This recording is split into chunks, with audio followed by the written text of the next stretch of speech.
This conference will now be recorded. There you go. Officially, everybody, we're now on the record button. So thank you, Barbara, for hitting the right button. Today, for the purpose of introduction of our featured speaker today, I'm pleased to welcome the chairman of the board of the Nacogdoches County Chamber of Commerce. Would you say hello to Claire Robbins? Good morning, Claire. Good morning, everyone. So glad you're with us.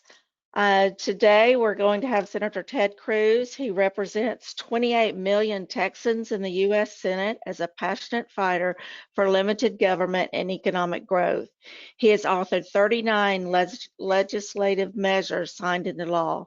Recent victories include expanding 529 college savings accounts to allow parents to save from kindergarten to 12, public, private, and religious education, leading the effort to repeal Obamacare's individual mandate, imposing sanctions on terrorists who use civilians as human shields, designating North Korea as a state sponsor of terrorism, reauthorizing and reforming NASA, ensuring the availability of additional records to help solve civil rights cold cases, supporting thousands of Texas jobs, and leading the fight to confirm principled constitutionalists to our courts. Senator Cruz is a graduate of Princeton University and Harvard Law School, a former law clerk of Chief Justice William Rehnquist, and the former Solicitor General of Texas. He has argued 9 cases before the Supreme Court, and in November of 2018, he was reelected to the Senate by the people of Texas. It is my honor to introduce to you today Senator Ted Cruz. Well, thank you, Claire, and good morning. Welcome. Thank you, everyone, for participating in this. I wish we could be in person. It's always better to have the chance to be in person and face to face. But these are unusual times, and so with the virtues of virtual connection, we can be together, albeit at a distance. These are extraordinary times right now we're facing in this country. We've got not one but two simultaneous crises facing our nation.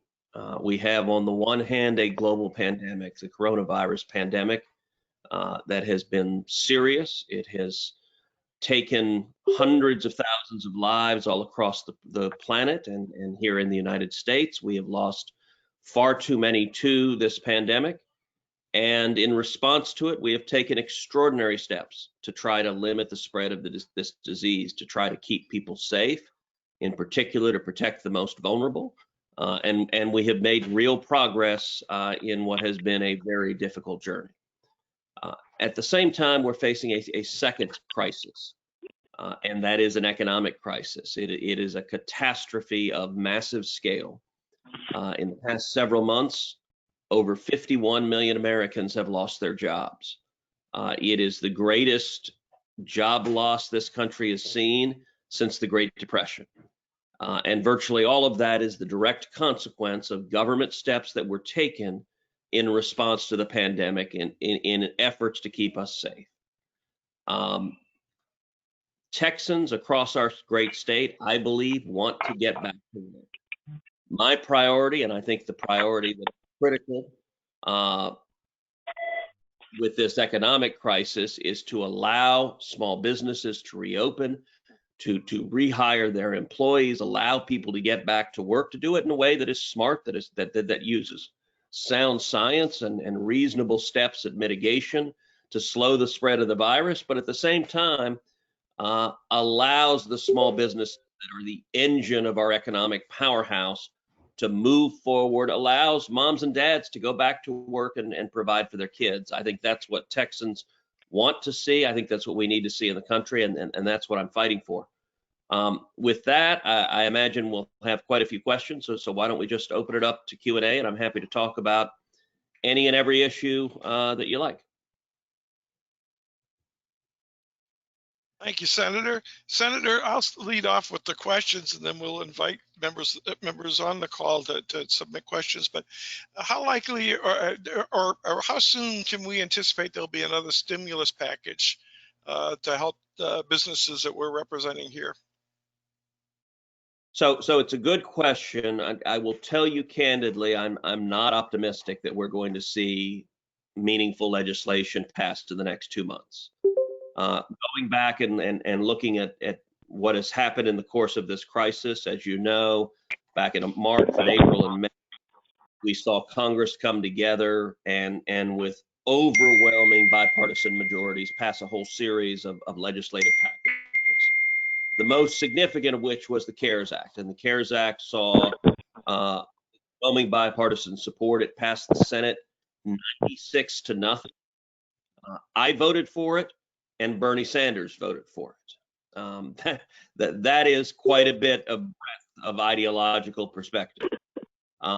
And I think the reason you saw that unanimity is that was right in the height of the crisis when there was an enormous need to step in and provide. I don't refer actually to that bill. Some people call that bill a stimulus bill. And I don't refer to it as a stimulus bill because it wasn't designed to stimulate the economy. What it was designed to do is be a relief bill and to provide short-term emergency loans to the millions of people who were hurting all across the country to give them relief to get through the height of the crisis. What I think we need now is legislation that focuses on economic recovery. But where are we now? Where we are now is we're 2 months out from an election, and the Democrats and the Republicans in the Congress are very, very far apart. We saw Nancy Pelosi bring House Democrats back to Washington to vote on a $3 trillion bill that was not a serious attempt at legislation. It was not. It was a bill that she didn't talk to Republicans about. She didn't talk to the Senate about. Rather, it was a wish list of Democratic priorities that was designed to campaign going into the election. That bill is not going to pass. Senate Republican leadership came back with a smaller bill, a bill of about $1 trillion that was more targeted. That has some support in the Senate. I actually have real concerns about the Senate Republican bill. But even that bill, what we saw is that congressional Democrats have zero interest in reaching any sort of compromise. They've essentially walked away from the table. The reason for that is that I think Nancy Pelosi and Chuck Schumer have made a political decision that it is in their best interest for there not to be a deal. That politically, I think they believe they benefit if they maximize the economic pain that people are feeling. That if you have 50 million people who are alone and broke and unemployed and pissed off and sitting at home come election day, I think they believe that benefits them and benefits Joe Biden on November 3rd. And so at this point, based on everything they are saying and doing publicly, I think Pelosi and Schumer have zero interest in reaching any sort of compromise, any sort of bipartisan legislation. Personally, what I think we should be doing, and I mentioned this earlier, is focused on recovery. And I introduced a bill called the Recovery Act that is focused very directly on helping the millions of small businesses, many of the members who are on this call, who may have shut down in the past several months, who are struggling, who may just right now be opening up your doors again, and helping those small businesses survive and prosper and thrive and hire their employees back and move the economy forward. And I think the most effective levers to do that are tax reform and regulatory reform. So reducing the tax burdens on small businesses and job creators, reducing the regulatory burdens on small businesses and tax creators, helping provide liability relief so that anyone who opens doesn't face a tidal wave of lawsuits that drives you out of business again. I think our focus should be recovery, getting people back to work. In my view, neither of the packages, neither the Pelosi Democratic bill or even the current Republican leadership bill, are sufficiently focused on jobs and small businesses and getting people back to work. And so that's what I'm continuing to press for us to focus on. Thank you, Senator. Senator, you just mentioned the liability issue. How likely is it that we'll see some degree of liability protection for businesses as it relates to COVID? Yeah, I think liability is a huge concern. I think just about any business, any restaurant, any retail store, any movie theater, any school, any university, any business that opens up in this context can expect to see multiple lawsuits and a deluge of litigation.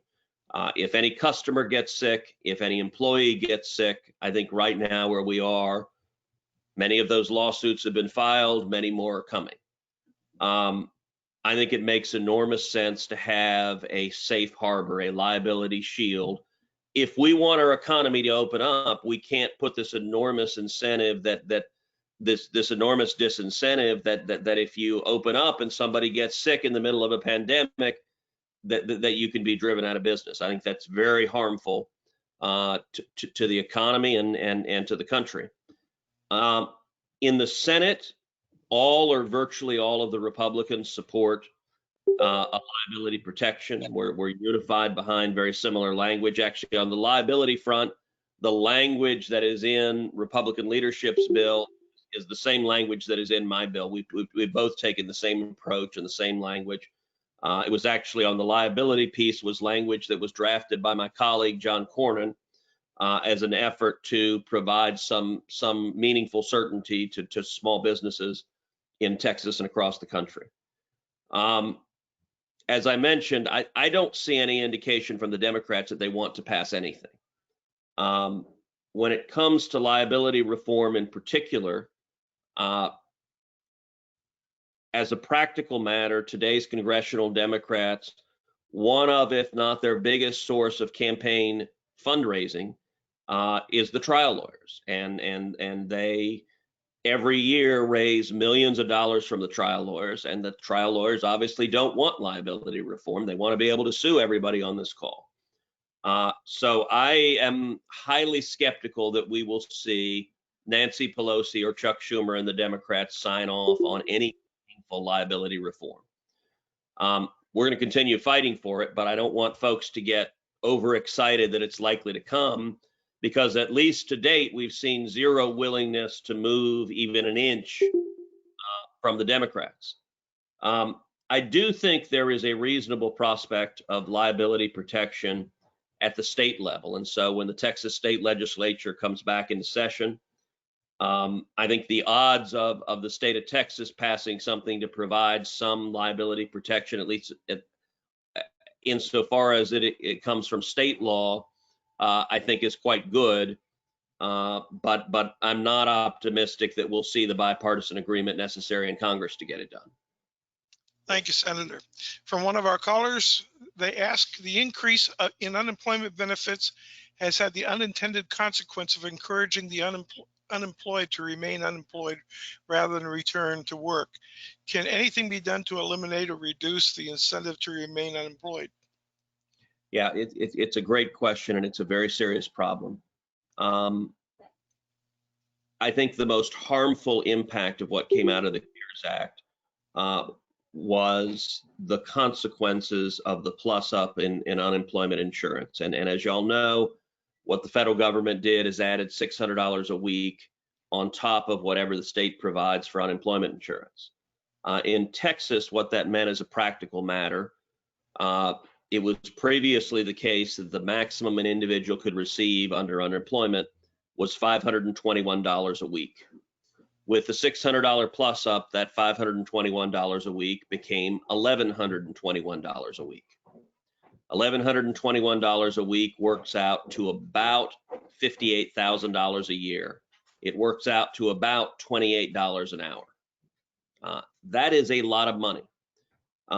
When we passed the CARES Act initially, I and several other Republicans introduced an amendment, a very simple common sense amendment that said we should not pay people more on unemployment than they made in their jobs. There should be at least a cap of you can't make more.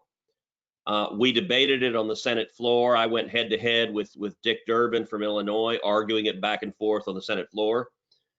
We had a vote, and the amendment failed on largely a party line vote. Essentially, every Republican voted yes, and every Democrat voted no.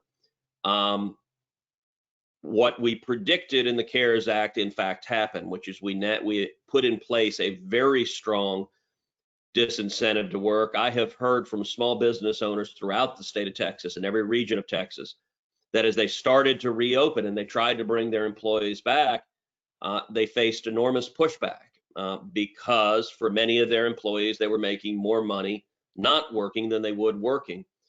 Nationally, the statistics are that 68% of people receiving unemployment were receiving more money on unemployment than they had in the job they had. A full 20% of people were receiving double what they had made in their job, at least double. That obviously puts enormous constraints, slows down the efforts to get the economy moving again. Now, as you know, that federal plus up expired July 31st. So the federal plus up is not there anymore. We continue to have battles in Congress over what to do with it. I think it had a purpose for a limited time. I think it was too large, and it was designed in a way to be profoundly harmful to jobs.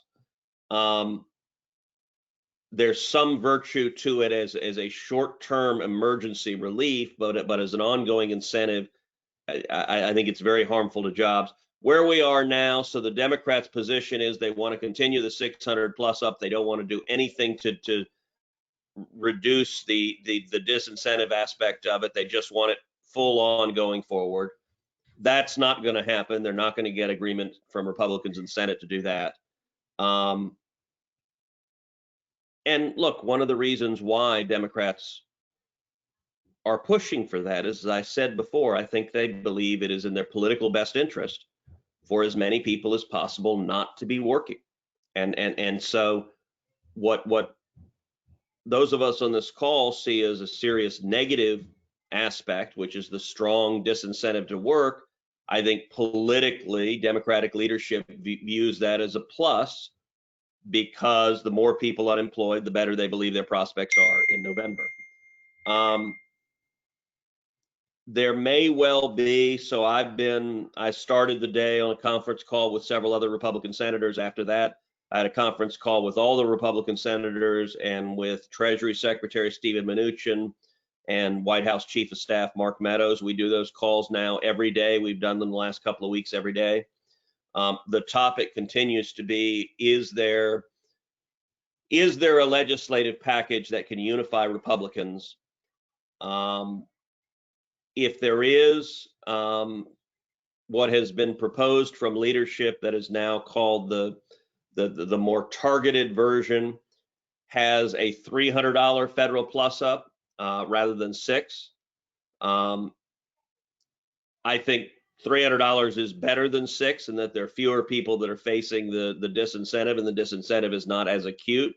I'm still concerned by that, but we're continuing to have robust negotiations within the Republican conference.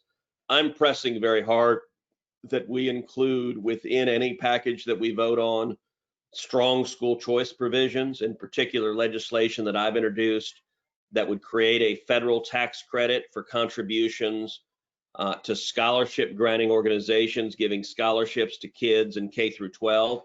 One of the consequences of this economic devastation is we've seen many kids are not able to go to school. Distance learning has a lot of challenges, and I say it firsthand as our 9-year-old is in the other room on Zoom right now trying to make it through distance learning, and our 12-year-old is with her friend doing the same. It's not clear to me if we will have a legislative package that unifies with Republicans. We might. If we do, I think it will probably include a federal unemployment plus up in the neighborhood of 300. It may well have some provisions, though, that try to limit or mitigate paying people more than they paid before. At some level, though, from the question being asked, that is largely moot, because whatever the Republicans propose, the Democrats are going to oppose. That they're not interested in a deal. So we're going to put something forward and vote on it. and they're going to vote against it. And so I don't think this is going to be legislation that passes. What Pelosi has already told her members is begin working on legislation for them to pass in January. She believes the Democrats are going to win everything, and so she has no interest in doing anything now, because if lousy economic times help them win the election, then they can do what they want when they have majorities across the board in January. Thank you, Senator. Senator, the caller asks, how reliable are COVID numbers? I've heard people died of motorcycle accidents and were tested for the virus. Then they said the person died of COVID. Look, there's lots of reason to be skeptical of the numbers. I've heard those same circumstances, and it is true that there is a financial incentive for hospitals to report COVID numbers. I think we're seeing COVID numbers over-reported. I know I've seen internet memes. I think one of the funnier one was, man eaten by great white shark dies of COVID. There is a level at which some of those numbers are unreliable. There's also a level at which when you're dealing with a new virus, there's just medical uncertainty. So during the course of this virus, I've been given medical advice by epidemiologists at CDC, by senior doctors. I've been given advice at one point, and then 2 weeks later, they tell you exactly the opposite. Masks, we've seen the back and forward on masks, where there was a period where CDC was saying nobody wear a mask, and then they said everyone wear a mask, and it has gone backwards and forwards quite a bit. Some of that is the nature of the limits of human knowledge and what we know, that this is a fast-moving crisis, that you have scientists who are trying to figure it out. So I think the smaller point is right, that the numbers are, and with tests, you have false positives and false negatives in both instances, and those make the tests less than fully reliable. That being said, we know the disease is serious. We've seen over 11,000 people die in the state of Texas. We also know that it doesn't affect people uniformly, that there's some populations that are very vulnerable, the very elderly, those with serious comorbidities, those with additional health issues are particularly vulnerable, those with diabetes or respiratory issues. And so I think particularly for those populations that are very vulnerable, it makes sense to take reasonable steps to try to isolate them and prevent contact. My dad is 81 years old. My mom is 85. Both of them have largely stayed home during the course of the last several months. It's driving them crazy. But my mom's a two-time cancer survivor. At 85, I don't particularly want to roll the dice and take a risk with her health. For younger people and people who are healthy and strong, the risks are much less, and the fatality rates are much, much less. Look, this is a component with schools as well. I believe we should be going back to school and sending our kids back to school. I think there are a lot of kids that are being hurt because they're not in school, and for many of them, they're not really learning, and that's been happening now for a long time. It's not the case that kids can't catch this disease. They can, but the numbers are much, much lower in terms of transmission and also in terms of fatality. There are some risks, but there are also risks to shutting everything down. In terms of public health, we know that when people are unemployed, they're stuck at home, and the economy shut down, we know that we're going to see higher instances of mental illness, higher instances of depression, higher instances of domestic violence, higher instances of drug abuse and alcohol abuse. All of those have very real costs in terms of human lives. And my view on this is we ought to exercise common sense. I mean, I think we're at a strange time where everything is politicized and viewed through the lens of what you think about Donald J. Trump. I think Texans believe in common sense, and the common sense answer is we ought to have the economy. We shouldn't kill our economy, but we also ought to take reasonable steps to keep people safe, and that's what I have been advocating for, and will continue doing so. Thank you, Senator. And Senator, with your permission, we have two more questions we ask you kindly to respond to. And Sure. one, he says, from one of our callers, would you please address inshoring of businesses to Texas, and is there federal support to do that? So among the discussions of ways to approach this pandemic, one idea is an idea that has principally been put forth by the Texas Public Policy Foundation for essentially a federal subsidy for business interruption insurance. I think that is one of many approaches, and I think there a lot of good and creative thinking went into that. That being said, right now, I do not see meaningful legislative support in Congress for that approach on either side of the aisle. I see zero from the Democrats. I think on the Republican side, there are several of us who have said it is an idea that has some merit, but I think some of us have deep concerns about the fiscal hole we're digging, about the amount of debt that we've racked up, and the proposals being discussed would entail a very substantial federal commitment of assets. Others, I would say, most of the Republicans in the conference, there's what I would call a status quo bias, which is to the extent that they want to go forward with another bill, they're largely inclined to do the same thing we did before, but extended. And so there is right now not widespread support for it. Thank you, Senator. And the caller asked, thank you, Senator, or says, thank you, Senator, for supporting PPP and efforts to obtain streamlined forgivenesses for the loans under $150,000. You have supported a simplified forgiveness. Do you think a single page form for forgiveness will be included in future legislation? So I think there's a reasonable prospect of that. That was actually a topic we discussed this morning on the call with the other senators and with the Treasury Secretary and White House Chief of Staff. Look, there's always a balance between administrative costs and ensuring absolute compliance with every requirement. And so what I've urged, going back to what we said before, is we exercise some common sense. A very significant percentage of the PPP loans were for relatively small amounts, many under 50,000 or under 100,000. Now there are some that were more substantial, that were for millions and multiple millions of dollars. I think everyone agrees that if you received a multi-million-dollar loan, that there needs to be some real scrutiny to make sure that those loan proceeds went to permissible expenditures, and that's as it would be in any other context. But for a smaller loan where you've got, in many instances, very small businesses that don't have an army of accountants or lawyers to do the paperwork, and the administrative cost can swamp it, what I have urged the Treasury Secretary to do is to simplify it as much as possible.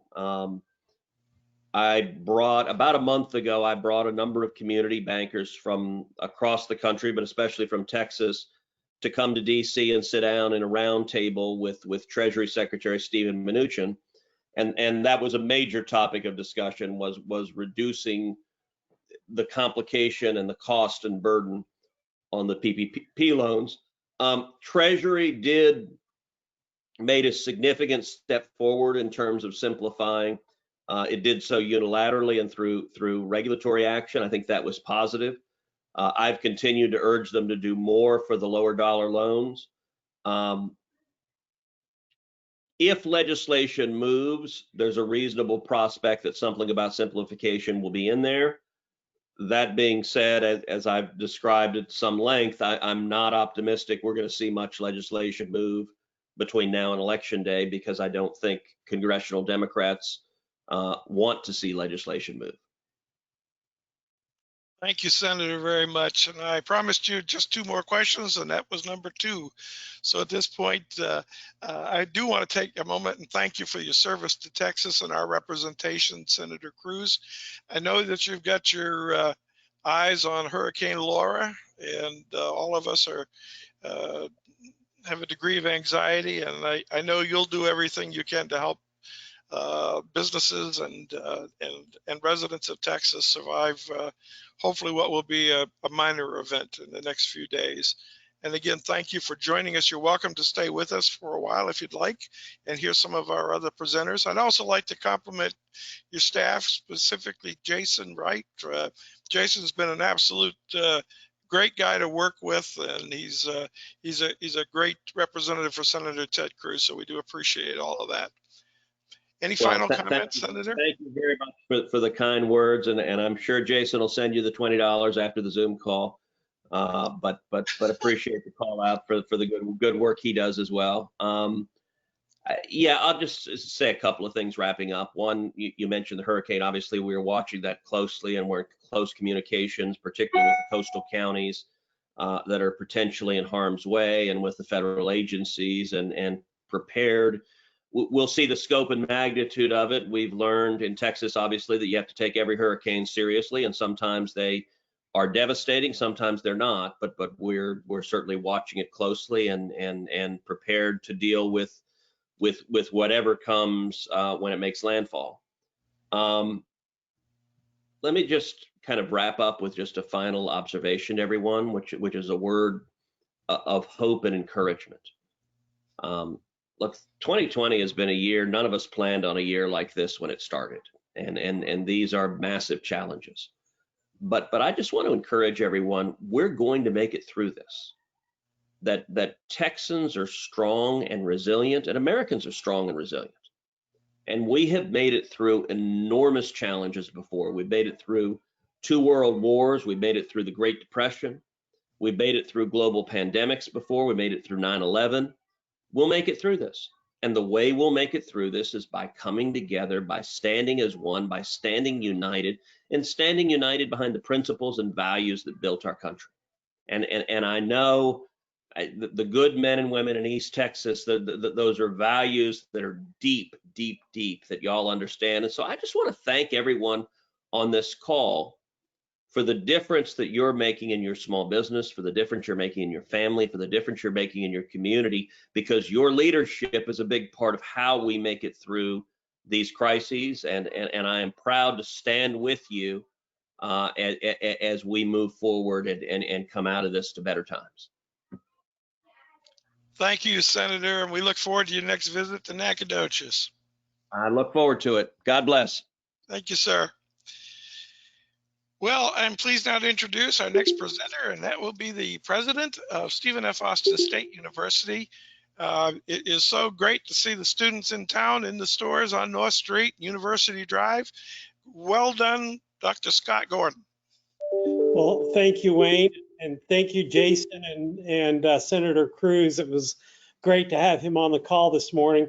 Yesterday was our first day of classes, and I had somebody come up and ask me, well, how'd the first day of classes go? And my response was, well, besides a small fire in one of our buildings, COVID-19 and a global pandemic, a Zoom outage yesterday morning across the country affecting many of our classes, and 2 hurricanes, one of which could be a major hurricane on the way. Wonderful. And so really, in all honesty, it really was a very good day. It's great to have our students back. You know, I did a lot of walking around campus yesterday, and our students are very much following the health and safety protocols and wearing face coverings and social distancing, at least when they're on campus. You know, we don't have much control when they get off of campus, but you know, they really have been doing a great job and keeping social distancing in the classroom and as they walk around campus. We are, like was mentioned earlier, we are looking and watching Hurricane Laura. We've got an emergency management team who is meeting on a regular basis, and we will be watching it very closely and coming up with some tentative communications about how we're going to move forward later this afternoon and finalize those plans early tomorrow morning. Don't know what it will entail. You know, as many of you know, that there's a high pressure system that's kind of pushing the hurricane a little bit, the track a little bit to the west, 50, 60 miles more to the west, and we'll be on the quote unquote dirty side of that hurricane. So we're just going to be watching that very closely. You know, given the fact that we are in a global pandemic, we do have social distancing. We aren't going to be able to take evacuees like in the past. You know, we just don't have that capability, and so we'll be watching things very closely. And other than that, you know, our enrollment, we had our drop for non-payment occur on Sunday. We see that there's a lot of movement now for those students to re-register for classes. Final numbers won't be in here for several days. But right now, we still remain flat. And like I've mentioned to folks before, flat is the new up. And so we're pleased about that, considering there are many universities are seeing double-digit decreases in enrollment. So that's it, and I'll take any questions. Thank you. Any questions for Dr. Gordon?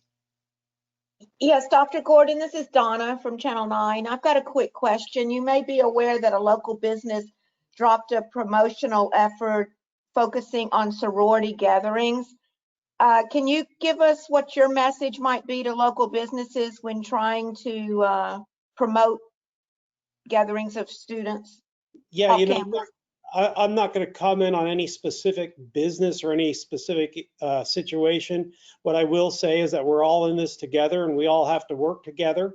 And if we do that, then I'm sure that to the best we can, our students will remain on campus and will remain, you know, as productive members of the community and shopping and dining locally. And if we don't all, you know, follow health and safety protocol, then that would be in jeopardy. And that's all I'll say about it. Other questions for Dr. Gordon? If not, thank you again, Dr. Gordon. And if it's any comfort to you, you'll notice that my staff and I are working remotely today. And that's because our computer system is down at the moment. So there you go. We're all victims of the times, I suspect. So thank you again. As many of you have probably heard, you know, 2020 is going to have a lot left in store for us. You know, so we've got an asteroid that's heading towards the Earth for Election Day. My prediction is that we'll probably see some kind of an earthquake between now and the end of December, and maybe even an ice storm, because what else is 2020 going to throw at us? Well, thank you for that rosy prediction, sir. Well, I'm pleased to see Betty Rousseau, who's the representative for Governor Greg Abbott, is with us this morning. Good morning, Betty. Good morning, everyone. Thank you for the opportunity to be on this call. I have several items today. There are 3 USDA announcements. In particular, there's federal funding for rural communities. The COVID-19 Federal Rural Resource Guide organizes funding opportunities identified in the CARES Act and other federal resources that can help support rural America. There's the Business and Industry CARES Act Guaranteed Loan Program, and there's the Community Facilities Direct Loan and Grant Program. And then the next one, USDA Rural Placemaking Innovation Challenge. The USDA is seeking applications from organizations to provide planning and or implementation technical assistance to rural communities to foster placemaking under the Rural Placemaking Innovation Challenge. These funds can help enhance capacity for broadband access, preserve cultural and historic structures, and support the development of transportation, housing, and recreational spaces. Okay, the next one, the USDA National Institute of Food and Agriculture Small Business Innovation Research Program, Phase 1. Small businesses are eligible to apply for up to $100,000 in seed funding from the U.S. Department of Agriculture for research and development that has a commercial potential. rural and community development, which includes technologies to expand broadband, e-commerce innovations, systems that improve local government efficiency, initiatives for creative placemaking, and more, is one of 10 key topic areas. Now, the governor has made a few announcements. There's federal approval for lost wages assistance funds. Governor Abbott issued a statement after the federal government approved nearly $1.4 billion in initial funds made available through President Trump's lost wage assistance executive order. This funding will provide an additional $300 per week in benefits for qualifying Texans receiving unemployment benefits. And then the next one, the governor announces procurement of over 1 million devices, Wi-Fi hotspots through Operation Connectivity. Governor Greg Abbott today announced that the Texas Education Agency, in partnership with local education agencies, has procured more than 1 million personal devices and internet Wi-Fi hotspots as part of the state's Operation Connectivity initiative. There's on that note, there is a virtual meeting this Thursday at 1:30. The governor's broadband connectivity, I'm not getting this name right, initiative. It's a council placed by the governor to look into the issues of broadband, and I can send you that information if you'd like to listen in on that meeting. Governor Abbott directs the TWC to apply for, I'm sorry, let me just look that up, to apply for federal lost wage assistance funds. The governor announced that the Texas Workforce Commission has applied for additional benefit funding made available. I've got that on there twice. Please forgive me. Governor Abbott and the Lieutenant Governor, the Speaker, announced legislative proposal on police funding. You probably heard about that. He announced a legislative proposal to encourage the defunding of law enforcement in Texas. Goes any farther west, we're going to get There's one, the General Land Office Community Development Block Grant mitigation deadline is October 28th. The GLO Community Development Block Grants mitigation program will provide funds to cities, counties, Indian tribes, and councils of government to address risks in HUD and state designated areas. Most impacted and distracted areas are the ones they are looking at. So that's it for my report. I'm sorry I had a bunch of announcements today, but that's it. Let me know if you need more information on any of those. Thank you, Betty. And I know you had a lot of announcements, but they could be extraordinarily valuable for the people on this call. They're all resources available to help us through both COVID, and I suspect next week we'll have some focus on Laura, which I believe the president's designated Texas as a disaster spot. Let me say one thing on that. Please keep my younger son in your thoughts. He's down in Orange, so he's going to be in that area affected. We certainly will. We certainly will, Betty. Is Dr. Mahaffey on the call? Dr. Amy Mahaffey, Communications for the City of Nacogdoches? She is not, Wayne, but I will jump in and cover the city's report if that's okay. Please. Okay, thank you all. And I have a new webcam, so y'all tell me if you can't hear me or can't see me. Hopefully it makes me look younger. So just I'm going to cover the city and the county for our public information officers for the city and the county. So our current forecast models do show Hurricane Laura will make landfall on the Texas coast late Wednesday evening, early Thursday morning. Most models are showing it to be to strengthen to a Category 3 before making landfall. Some are showing it even stronger than that. So it's coming up the Sabine River is what a lot of the forecasts are showing. So there is a possibility that Nacogdoches will experience tropical storm force winds Thursday, possibly even stronger than that. So please rely on KTRE and the National Weather Service warnings for guidance. I'm not a weather person, so I'm not going to quote wind speeds to you, but it's a good idea to prepare as you would for a really strong thunderstorm, keeping in mind that our biggest concerns are flooding and high winds. So bring your pets inside, secure lawn furniture. If you're in a low-lying area, if you live on a street that tends to flood, just keep that in mind. The city will continue to use our NacWise alert service for localized alerts. And also, if you've turned off that really annoying emergency alert on your cell phone, now's a good time to turn that back on so that you can hear when we have possibly tornado warnings and things like that. We have seen tornadoes spin off of hurricanes in the past. With past hurricanes in East Texas, I know a lot of you remember this, but just as a reminder, we typically experience two significant effects, a loss of power and traffic disruptions due to evacuations. You heard Betty mention her son down in Orange. I believe the Orange, Beaumont area and Galveston area are evacuating. So those folks are on their road and they're making their way to safety up north. Texans are known for helping Texans, so we just ask that everybody have a little bit of patience and keep in mind that the West Loop is going to have a good bit of traffic here the next couple of days. Your city and county elected leaders and staff are well underway with preparations for the storm.